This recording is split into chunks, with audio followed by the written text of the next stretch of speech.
Today, we will be talking about Big Bad Fables by Raymond Serra and illustrated by April Borchelt. I apologize if I butchered that.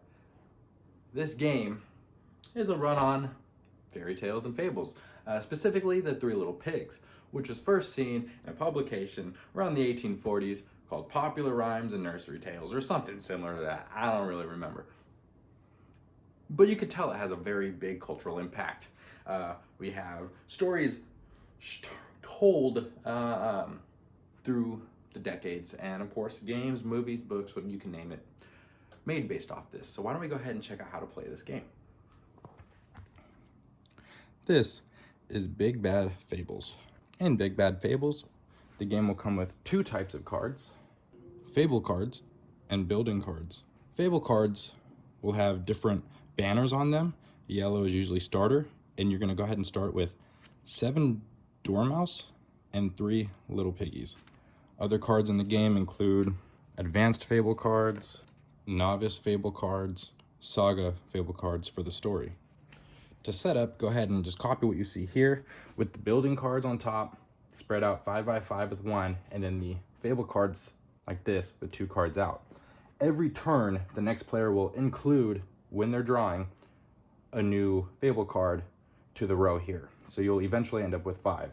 So it'd be the first round's like this, second round, third round, fourth round. So on your turn, what you want to do is draw 5 cards from your deck.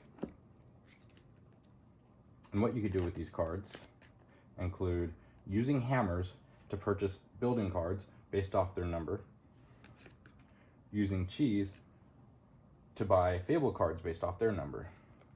So I have 4 cheeses in my hand here.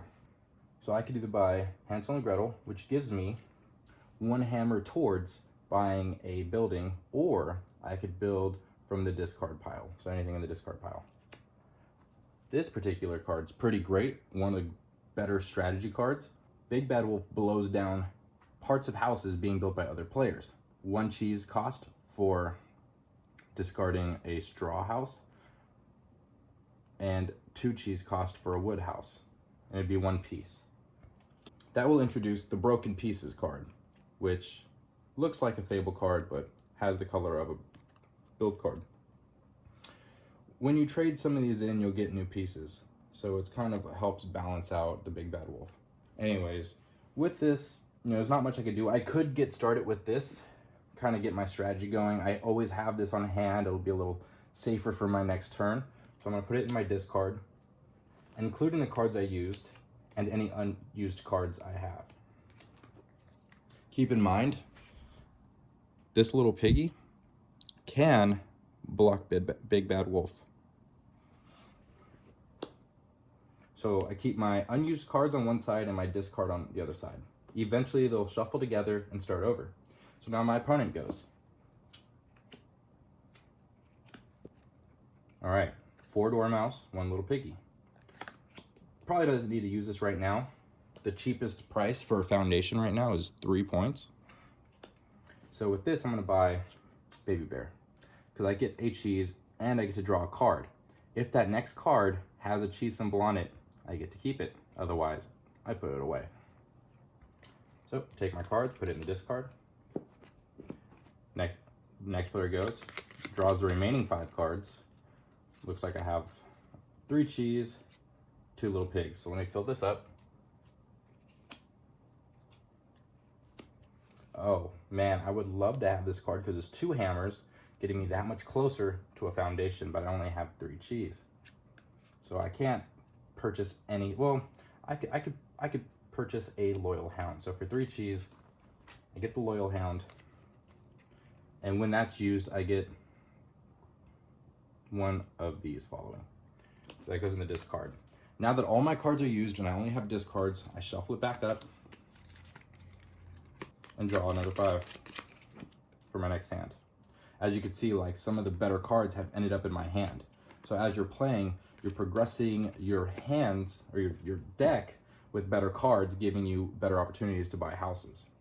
So let's fast forward a bit, show you what you could do once you have enough cards in your hand to do something.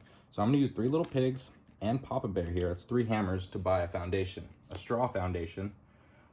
If I saw a wood foundation out here or a brick foundation, I could potentially get that if I had enough hammers for it. But I do not.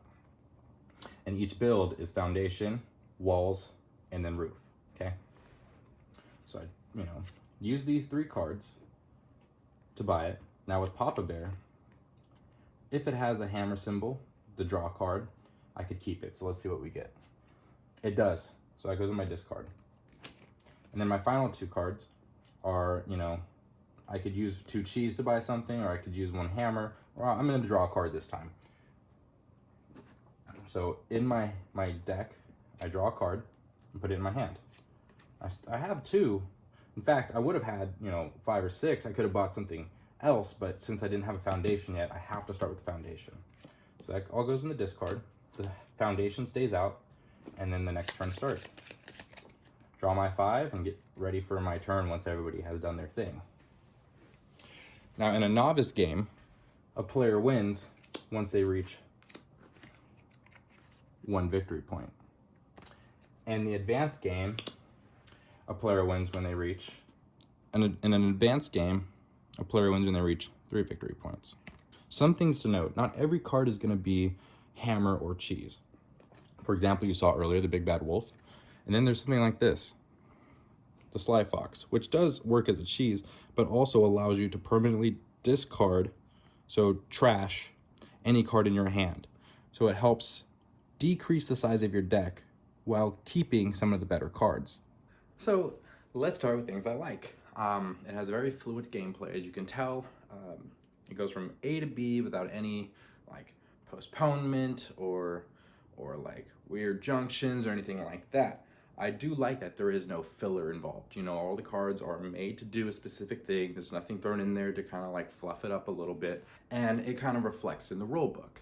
The rule book is very simple, yet it's very thorough. It gets to the point of everything needed to know within the game. The special cards, the setup, how the game plays, and so forth. I do enjoy the artwork as well. I've always been a big fan of fairy tales, I'm a huge Shrek fan. But aside from that, I like the direction this game went. It gives it a very nice Fable feel, so it's very thematic. And with that being said, I think the theme translates really well with deck building. You're building homes, you're building wood homes, straw homes, and brick homes, very similar to the 3 little pigs themselves. And one big thing in the game that I really enjoy is a fairy godmother. When you have 2 of them in the field, I love how it just huge like magical issues happen, and now like the hammers and the cheese are swapped, and now you have to readapt your strategy. Things that are mediocre but still not that serious are that I think the game's a little too linear. There isn't much like way to fork off to different ways. It's kind of funny. It's very like, you're doing this to get points. If you're not doing this, find a way to do it again, right? I think the rulebook could give some examples. It wasn't too hard for me to kind of articulate how the game plays without it, but I think it just eased the direction of learning. And I do feel this game's pretty low tier when it comes to strategy. Aside from the Big Bad Wolf or like Crying Wolf, it's just doing the same thing. And things I did not like, I guess, the linear gameplay does take a toll at some points, a little repetitive. Towards the end, you are just doing, there's 2 ways to play it too, with novice and advanced. If you are very into deck building, the advanced still seems a little too simple to satisfy that quench for high strategy deck building experiences. But regardless, I think it's perfect for beginners to deck building. It literally teaches you how to play deck building games. A lot of times you're playing, like the godfather of it all, Dominion or Star Realms or something like that. But grabbing onto the game, Big Bad Fables will literally teach anyone how to play deck building, especially with the novice and advanced rules. Novice is like very simple for anyone to grab onto, so it's a perfect gateway into the deck building genre. The cards are very appealing, like I mentioned earlier. I love the Fable theme, and I think they do it perfectly. And each card is very easy to understand what it does. It has a giant block of cheese on it or a giant hammer on it, and then it might do something else. There's no, there's no fluff, there's no filler to it. It's just, this is what it does. This will help you win the game. I love that. Which typically you don't want a quick game in deck building because it's full of strategy, but with this particular game, there isn't much strategy to include.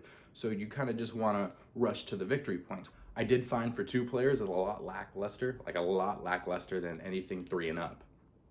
With 2 players, it's just the same kind of like game play feel throughout the whole thing between 2 people. But with 3 and 4, you can start deciding like who's getting a little closer to the end. Maybe you can screw them somehow versus, there's a lot more going on, and it's just kind of more entertaining that way. Which, late game in the advanced mode is pretty fun. There's a lot of tension built between who's gonna get that last point, because a lot of us have our brick houses built. There's a straw hat here or whatever. But who can get that last point?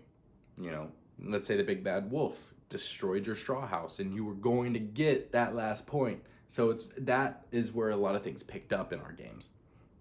What strategy would I offer? Well, since the big bad wolf does blow down straw houses and wood houses, I'd recommend fetching the brick house build. I know it's a little more expensive, so go for bigger hitting cards like Goldilocks and Mama Bear, but it'll pay off in the end when people cannot blow your houses down. If this is a game that sounds very interesting to you, it is going on Kickstarter relatively soon here, and I will put a link down below for the Kickstarter. If at this point you're watching it to learn how to play and the Kickstarter is already done and you already have a copy, congratulations on owning yourself a very awesome gateway deck builder. If you like this video, go ahead, like, subscribe, and leave a comment, and I will see you on the next review.